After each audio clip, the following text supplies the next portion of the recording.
Hello from General Conference in Charlotte. We are here, even though Scott and I are working in General Conference, doing all of the things, helping out, running the booth, building relationships. We're also nerding out about our course that is about to start. So if you're watching this, this was probably recorded about a week ago, but we wanted to go ahead and send this out to those who are in our Advanced AI for Ministry course. If you're watching this and you're not in our course, go check out our store, check out our website, join. It's going to be a great thing. Registration is about to close while we're recording this, so we'll try to get it out soon. But we had something happen a couple days ago where I got a notification, and I will show you this notification, and I wanted to do a quick video where we talk about it. So we got access to the memory feature of ChatGPT. Now, I know some of you watching this maybe use a different large language model, but I feel like this gives us a perspective on what's coming in the technology. If you are using ChatGPT, great. This will probably roll out at some point. They started rolling this out in February, but for whatever reason, the timing was fortuitous because we got access to it. I got this notification about 2 days ago, and thought, you know what, we should just talk about this real briefly. So, Scott, what I would say is just initially seeing this, what are your thoughts and ideation around what's next with this? Well, it's good and bad. I think with a lot of this stuff, it is so helpful to have this remember things across chats so that it's going to give better responses. That's the good. Also, it's always a little scary when it remembers things, and that's probably we over personify things, so that may be the wrong word. But yeah, I think it's going to be super helpful to get better responses, which is the low-hanging fruit of this. So that's really good. I always wonder about it's remembering things. Is that right? I don't know. That's my quick thoughts. Quick thoughts. Great. Well, let's dive into what to do with this. A little bit of information about it. How to turn it off. That's a big thing. Yeah, that's helpful. That's a big one. Because sometimes you don't want it to remember things. Precisely. And sometimes you do. But let's talk a little bit about what is useful here. And I'm going to first move over into, I think I structure our tabs here. Let's see here. This is the settings. So if you're in ChatGPT and you go into settings here, click on your name and go to settings, you have all of these options. Let's go to personalization. Custom instructions is something that we're going to talk about a little bit more later. So we won't get into that too deeply, except to say custom instructions gives you the ability to structure and filter how ChatGPT communicates with you. Makes it more personal. Makes it more personal. Absolutely. I say that because that's what memory is doing, is it is learning how to interact with you, some details about you to make it smarter in the way that it engages with you. And if you want to turn it off, this is how you do it. You turn off memory, and that's all. You can also go to manage, and it will show you everything it knows about you. This is just some information about my role and some information about how I use these technologies to kind of help it engage with me a little bit better. I have noticed in testing, it does not always automatically update its memory. It will tell you when it does so.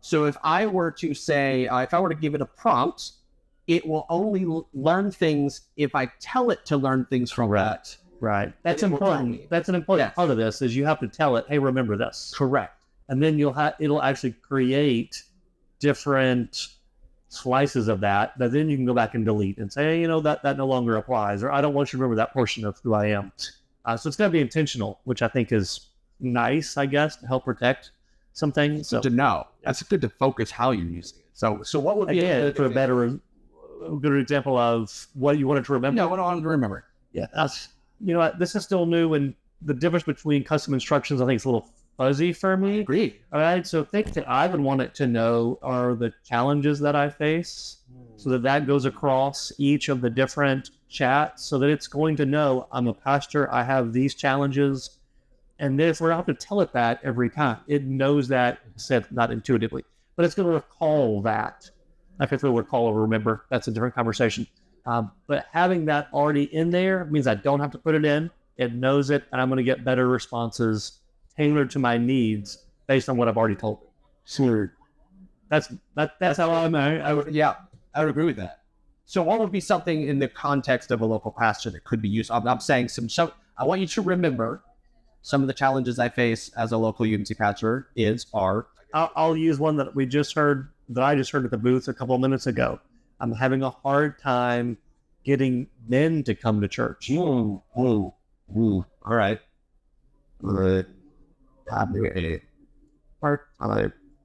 getting more men. particularly younger men, but I think it was kind of a general statement, but it was specific to younger men coming to church. Well, but let's be specific, because that's the whole thing. It's true. In this course is the more specific. That's true. Now, it should show you, let's see here, our internet's a little bit, all right, there you go, memory updated. Now, I can hover over Yes, and that's the neat part. Faces challenges as a local. Now, you notice I put UMC, I didn't put United Methodist. It already extrapolated. Yeah, that's true.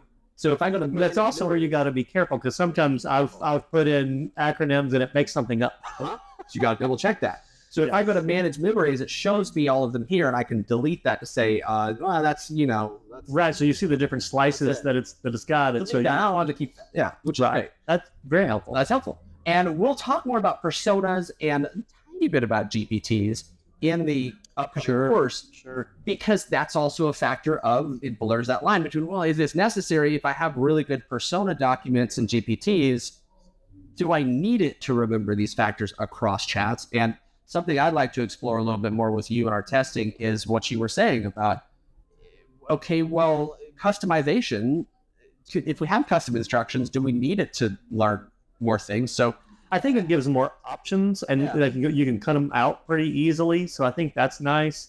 And there's a limited amount of what you can put in the custom instructions. So this allows a much more in-depth, this is who I am, this is what my challenge is.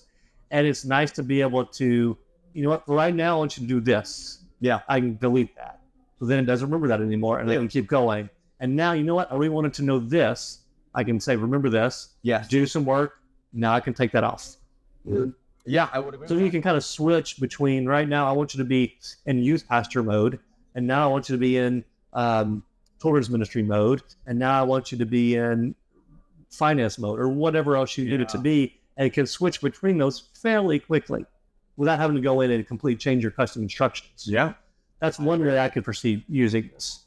I think something that I've been learning about OpenAI's system is a lot of these features they're putting in, if you know prompting, you don't need them. The features just streamline it, because I mean, you can put Kind of like some instructions. you no longer need to know coding to do some pretty extraordinary things. The way we're interacting with technology is becoming more human language based. And that just makes it easier for everyone to adopt. I know very little coding, but I can do some pretty extraordinary things without knowing that, right? Which is just amazing at how it's going to be a whole lot easier to get amazing results, helpful results, just with human interaction language. That's what's so interesting and helpful about this new technology to me, is just the very helpful response you can get without having to learn coding, without having to... Knowing prompting helps, and I think it's going to be a continual skill going forward so that we get the responses that are helpful and without spending a whole lot of time interacting. It's a very quick interaction, but then I can get helpful responses and move on to the next activity, the next thing, whatever. And that's why we're doing this, right, is streamlining your administrative tasks so that you've got more time for a relationship. Yes. You'll probably get tired of me saying that, but that is why we're doing this and why we believe this technology can help us do the work of discipleship, is because it can reduce time and strategize better. I'll stop there. I'm not going to preach the sermon now. I mean, I hope people get sick of you saying that, because that means they're hearing it enough that they memorize it, because that's the intent. So let's do a quick recap, and we'll wrap this up. The ChatGPT can now, on a limited basis, they're rolling it out still, if you get access to this, it can now remember items about you if you let it. You can turn that off to have control over that. You can go into those settings and delete items you don't want in there. Prompting, there's still a place for it, because probably going to take it further. Definitely. That persona that we're going to talk about in the advanced course is coming up soon. That's going to be a really big piece. And I think the overall perspective, which is why we wanted to make this video, is to just say, this is changing so fast. The technology is constantly offering iterations. We recorded lesson 1 of the advanced AI course right before we flew out. And then while we were here, they rolled this out. So we're just trying to keep up with it, make sure that you are up to date on it. It's a good example of things that are going to change as we're doing this course, post-course. But I think what you've done well, Blake, is set people up knowing how to prompt. You're going to better roll with these new changes very easily and integrate those into your workflow. Well, what you're doing so well is communicating how we go back to the purpose of discipleship in the way we use these tools. So that is great. Well, instead of us sitting here just encouraging each other, we'll say thank you for those who are going to be in our advanced AI course. We will see you next week. We're very, very excited. And let us know too if this is something that's fun. If you enjoy more of this, because we're talking about how we take this further. So. And it probably would be better with there's people not walking around us. True. Yeah. In this environment, We're on the ground. We're in the trenches, and not almost all the way through general conference. Or probably a little more energy. We're a little bit. We're almost the week hotel beds. Yes, 15. Thank you very much for engaging with this. We will see you soon, and feel free to reach out to us. We love this conversation to talk about this, and we will see you in the next one.